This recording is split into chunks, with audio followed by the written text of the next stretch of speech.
Bonjour à tous, bien-aimés. Je vous invite à une lecture dans Jacques chapitre 1. Je vais lire à partir du verset 4 dans ma version en français courant, qui nous dit ceci: « Mais veillez à ce que votre persévérance tienne bon jusqu'au bout, afin que vous soyez parfaits, sans défaut, et qu'il ne vous manque rien. Cependant, si l'un de vous manque de sagesse, qu'il la demande à Dieu et qu'il la lui donnera. Car Dieu donne à tous généreusement et avec bienveillance. Mais qu'il demande avec foi, sans douter, car la personne qui doute est semblable à une vague de la mer que le vent soulève et pousse d'un côté ou de l'autre. On ne doit pas s'imaginer recevoir quelque chose du Seigneur si l'on est hésitant et partagé dans tout ce que l'on entreprend. Amen. Donc, dans ce passage, qui est un passage bien connu, qui nous parle de l'attitude à avoir lorsque nous traversons des épreuves, l'attitude à avoir lorsque nous traversons des situations compliquées, eh bien, Paul va parler de la sagesse. Et il va nous inviter, il nous invite chacun à justement, si nous manquons de sagesse, à demander au Seigneur. Et ce n'est pas une sagesse, j'allais dire, en toute occasion, dans un cadre... Là, c'est la sagesse, mais dans un cadre particulier. La sagesse face à l'épreuve. Parce que lorsque nous sommes dans l'épreuve, lorsque nous nous trouvons dans les difficultés, eh bien, nous sommes bousculés dans nos convictions, parfois. Nous sommes bousculés dans nos réactions. Et donc, face à l'épreuve, nous commençons à douter. Nous commençons à douter. Nous commençons à douter de tout. Nous commençons à douter même de Dieu. Et là, eh bien, le Seigneur, justement, à travers cette lettre de Jacques, eh bien, le Seigneur nous dit, demandez-moi de la sagesse. Lorsque nous doutons, lorsque nous commençons à être frappés de plein fouet par les difficultés, tournons-nous vers le Seigneur et demandons-lui de la sagesse. La sagesse pour faire quoi? La sagesse pour persévérer. Il est important de réaliser que lorsque nous traversons ces moments difficiles, tout ne va pas forcément changer en comme un coup de baguette magique. Et même parfois, lorsque nous prions, eh bien, les choses ne vont pas aller dans notre sens. Mais si nous plaçons notre espérance en l'Éternel, eh bien, nous ne serons jamais déçus. Dans mon travail, eh bien, je voudrais partager cette courte expérience. J'ai vraiment expérimenté cela. J'avais des objectifs à atteindre et j'ai prié le Seigneur. J'ai fait tout ce que je pouvais pour atteindre ces objectifs. Et dans mon fort intérieur, j'étais convaincu que le Seigneur allait me donner les résultats attendus, le résultat des fruits de mon travail. Et puis finalement, les choses ne sont pas du tout passées comme je l'avais espéré. Les choses ne se sont pas du tout déroulées comme je l'avais demandé au Seigneur. Mais finalement, je me suis dit, peu importe.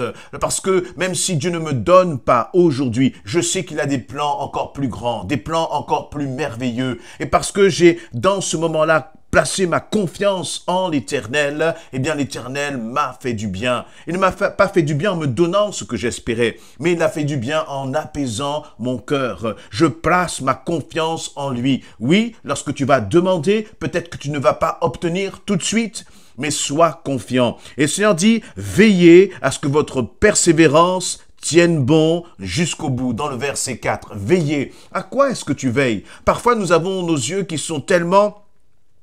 notre attention est tellement tournée vers la situation que nous oublions de veiller sur notre cœur, de veiller sur notre foi, de veiller sur notre persévérance, de veiller à ce que dans l'épreuve, il n'y ait pas de pensée justement de découragement qui commence à s'immiscer. Il n'y ait pas de pensée qui commence à nous dire, tu vois, le Seigneur t'a abandonné, tu vois, le Seigneur n'agira pas, tu vois, la situation ne va pas changer. Veille sur les portes de ton cœur afin que justement tu continues de persévérer. Et persévérer jusqu'à quel point? Eh bien, il nous est dit dans ce passage-là, de persévérer, voilà, pour que votre persévérance tienne bon jusqu'au bout, c'est-à-dire une persévérance qui n'a pas de limite. Et je crois que lorsque nous commençons à voir venir justement les épreuves arriver dans nos vies, il faut commencer justement à s'armer. Il faut commencer à adopter le bon état d'esprit. Le bon état d'esprit, c'est de dire, Seigneur, je ne lâcherai pas, je tiendrai bon jusqu'au bout. Et si jamais je ne tiens pas bon, alors je te prie, Seigneur, de me donner de la sagesse afin que je puisse prendre les bonnes décisions, afin que je puisse décider, non pas en fonction de l'épreuve, non pas en fonction de ce que je ressens, non pas en fonction d'une certaine pression qui est sur moi éternelle, mais je veux décider et agir avec sagesse. Avec sagesse. Parfois, la douleur et la souffrance est tellement intense que même lorsque nous recevons des conseils fondés sur la parole, nous disons aux autres, mais tu ne comprends pas, tu ne sais pas. Et parce que, eh bien, nous commençons à excuser la souffrance, eh bien, nous prenons des décisions qui ne sont pas celles que Dieu veut. Mais je veux vraiment vous encourager. Parfois, c'est vraiment, vraiment difficile, mais même dans ces situations, je vous encourage à persévérer. Je vous encourage à manifester de la sagesse.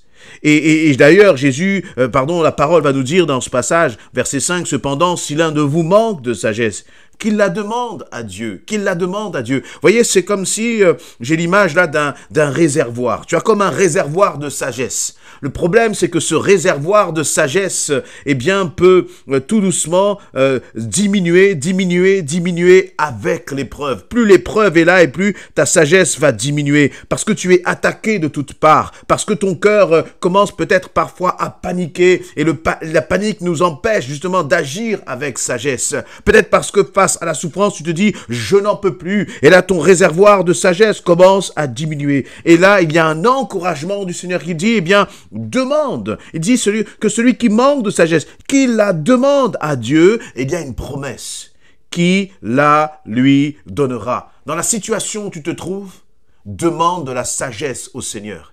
Et il te promet cela. Il y a un engagement de l'Éternel qui dit, je te donnerai cette sagesse. Car Dieu donne à tous généreusement et avec bienveillance. Et parfois, vous voyez, dans ces situations difficiles, nous aurions tendance peut-être à prendre les mauvaises décisions, à paniquer, à avoir peur, comme je disais tout à l'heure.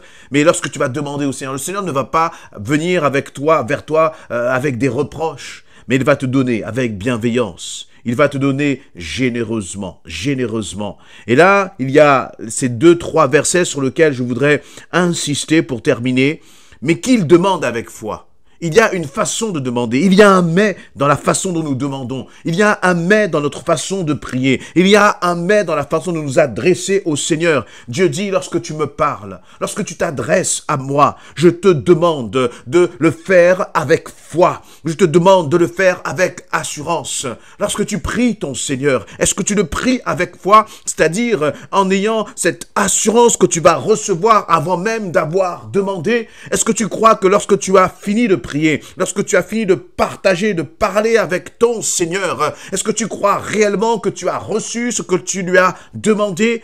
Voyez, là, il ne nous est pas parlé de demander tout et n'importe quoi. Il nous est demandé il nous est parlé là précisément de la sagesse dans l'épreuve. Lorsque tu commences à demander la sagesse dans l'épreuve, le Seigneur va t'accorder cette sagesse. Tu as besoin de sagesse pour répondre à ton époux, pour, gérer peut-être des situations difficiles au sein de ton couple, sur ton lieu de travail, avec tes enfants. Tu as besoin de sagesse peut-être pour gérer peut-être une situation difficile même dans ton église ou avec ta famille. Alors si tu demandes au Seigneur, il va te donner de la sagesse pour affronter ces situations. Mais le Seigneur dit, mais qu'il demande avec foi, sans douter. Sans douter, c'est comme si le Seigneur nous implore, lorsque vous me demandez, ne doutez pas. Lorsque vous me demandez, attendez-vous à recevoir, parce que moi, l'Éternel, je vais vous donner avec générosité, je vais vous donner avec bienveillance. Mais pour que vous puissiez recevoir, il y a une condition, c'est la foi. Est-ce que tu demandes à ton Seigneur avec foi lorsque tu t'adresses à lui? Et là, le Seigneur va prendre une comparaison. Il va dire, parce que si vous venez vers moi, si vous venez à moi, mais que vous me demandez sans conviction, alors vous êtes comme une vague que le vent soulève et pousse d'un côté et pousse de l'autre. Ça veut dire, aujourd'hui je décide ceci, demain je décide cela. Mais alors que mes décisions doivent reposer sur ce que Dieu me dit, sur la sagesse que Dieu met dans mon cœur. Et quel va être le fruit de cette sagesse? Eh bien, lorsque le Seigneur va te donner de la sagesse dans ta situation, tu vas prendre des décisions. Et lorsque tu vas prendre des décisions, non pas basées sur tes sentiments et tes émotions, mais lorsque tu vas commencer à prendre des décisions et poser des actes, eh bien ces actes seront le résultat de la sagesse que le Seigneur a mis en toi. Et parce que tu sentiras que les décisions que tu auras prises viennent du Seigneur, Tu tiendras bon, tu persévéreras. Même si tu vois de l'opposition, même si tu vois que les vents sont contraires, tu ne seras plus comme cette vague qui est emportée à droite et qui est emportée à gauche. Mais tu seras un homme, une femme de conviction. Et ce n'est plus la souffrance qui dictera tes décisions, mais c'est la sagesse que l'Éternel aura placée en toi. Et vous remarquez que cette sagesse, la source, c'est l'Éternel. Ce n'est pas une sagesse humaine. Ce n'est pas une sagesse qui est basée sur nos réflexions. Ce n'est pas une sagesse qui est fondée sur ce que les autres nous auront dit. Mais c'est parce que tu auras prié. Le Seigneur t'aura répondu. Il aura placé cette sagesse en toi. Cette sagesse dont l'Éternel est la source. Et au verset 7, le Seigneur est clair. On ne doit pas s'imaginer recevoir quelque chose du Seigneur si l'on est hésitant et partagé dans tout ce que l'on entreprend. Dans tout ce que l'on entreprend. Lorsque tu veux agir, demande la sagesse à l'Éternel. Une fois que tu as reçu la sagesse de l'Éternel pour prendre les bonnes décisions dans cette situation précise, alors manifeste vraiment le fait que tu crois en l'Éternel, en n'étant pas quelqu'un qui tergiverse, qui fait un pas en avant, 2 pas en arrière. Le Seigneur dit, si tu es hésitant et partagé, ne sois pas hésitant, ne sois pas partagé. Parce que si tu es hésitant, si tu es partagé, c'est peut-être que tes décisions ne reposent pas sur ce que le Seigneur t'a dit. Et ça doit être le commencement justement de chacune des décisions importantes que tu vas prendre. Même dans les difficultés, cherchons la sagesse de l'Éternel afin de ne pas être des hommes et des femmes emportés par tout vent de doctrine, mais des hommes et des femmes qui soient enracinés, qui marchent avec assurance, quelles que soient les circonstances. Amen. Amen.